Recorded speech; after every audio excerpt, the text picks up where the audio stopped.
Okay, close your eyes for just a second and picture this. We're talking a fully cinematic 4K level visualization here. You are standing inside a dimly lit ancient stone chamber. There's a single flickering oil lamp throwing these long, heavy shadows against the walls. A golden harp rests quietly off to the side. The air is thick with the deep, absolute silence of the night. And right there, in the center of it all, is King David. But he's not resting peacefully, not at all. He is intentionally putting himself through this perilous, agonizing state of near wakefulness.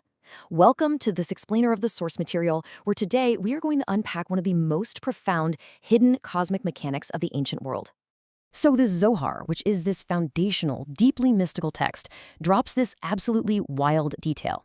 It says, King David slept like a horse. Now, what does that actually mean? Well, it means the king of Israel completely refused to lie down and surrender to a normal, deep sleep. Instead, he would only catch these tiny, fleeting micro-slumbers, dozing while standing upright. Literally, exactly like a standing horse in a field. Which, immediately makes you wonder, why? Why would the single most powerful man in the kingdom subject himself to that kind of intense nocturnal exhaustion? What ancient, hidden, mystical machinery was he guarding against in the dead of the night? Because I promise you, it wasn't physical assassins. He was guarding against something entirely cosmic. To really grasp what's going on, let's jump into Sleep, the 60th part.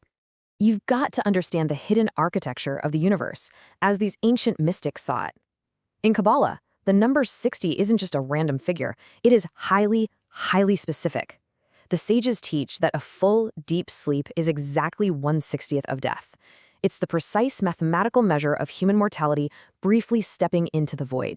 And that brilliantly explains what happens when we check out at night. Kabbalistic sleep is this state where your soul actually, literally, partially ascends. It leaves the physical body in this totally vulnerable state of inertia. Deep sleep is, for all intents and purposes, a complete system shutdown. It's a perilous detachment from the divine flow of the waking world.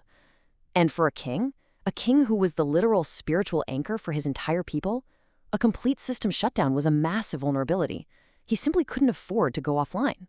Which brings us to his brilliant workaround, low power mode, -1. So how exactly does King David cheat this cosmic system shutdown? How does he bypass that hard rule of 60? Well, he utilizes this esoteric nighttime hack to keep himself just barely tethered to the waking world. He meticulously calculates his sleep to exactly 60 breaths -1. He breathes 59 times in a slumbering state, but intentionally jolts himself awake right before that 60th breath. By stopping at 59, he holds on to that single vital breath of chame, or life. He never crosses that final threshold into the 60th measure, meaning he completely avoids tasting full death. If you're a gamer, you know exactly what this is. Think of it like a character intentionally keeping themselves at exactly 1 HP. If they take one more hit, if they hit that 60th breath, 0 HP, it's game over, right?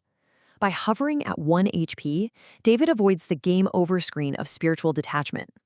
Or, look at it as cosmic engineering.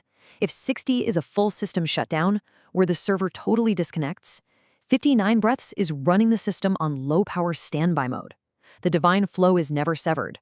The network connection is still live. It's just pinging at a lower frequency to prevent a total reboot from zero. But here's the thing. All of this is leading up to Chatzot, the cosmic pivot. Because this low-power standby mode isn't just about staying awake for the fun of it. It is entirely in preparation for a highly scheduled, incredibly precise cosmic reboot. And that reboot happens at Chatzot, midnight. But we're not just talking about the clock striking 12 a.m. In Kabalah, Chatzot is the exact cosmic turning point where the fabric of the universe fundamentally pivots. During the first half of the night, reality is governed by strict judgment, known as din. But at the exact, precise moment of midnight, the universe swings from strict judgment into boundless mercy, known as rachamim. Chatzot is the celestial trigger that suddenly awakens holiness in the pitch black. You can literally map this shift. When the evening starts, it's dominated by the left side of the cosmic tree, strict, dark judgment. Then we hit that fulcrum, the pivot of midnight. This is when the mystical northern wind begins to blow. And that wind triggers the shift to the right side, pulling us toward the dawn, which represents the bright white light of mercy flowing through this perfect green harmony. Midnight is the exact moment darkness is forced to start transforming into light. And that shift unleashes what mystics call the Song of Malchut. When that midnight pivot hits, a truly breathtaking sequence of events kicks off. To grasp it, we have to talk about Malchut. In the Kabbalistic tree of life, Malchut is the 10th sephira. It's the lowest sphere. It represents the kingdom, our physical earthly world. And King David? He is the literal, living, earthly avatar of Malchut. He's the receptor.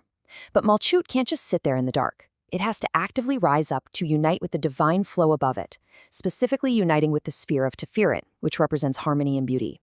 So, let's go back to that cinematic stone chamber for a second. It is exactly midnight. The system is scheduled for its reboot. Suddenly, that mystical northern wind enters the room. It sweeps across the strings of the golden harp, and the harp just begins to vibrate and play completely on its own. Instantly, David's eyes flash open. He is aflame with absolute burning devotion. He snaps out of his 59 breaths of low power mode, and he auto-reboots right into high-performance spiritual mode. He begins to sing, and in that exact moment, the physical realm of Malchut perfectly unites with the divine harmony of Tiferet.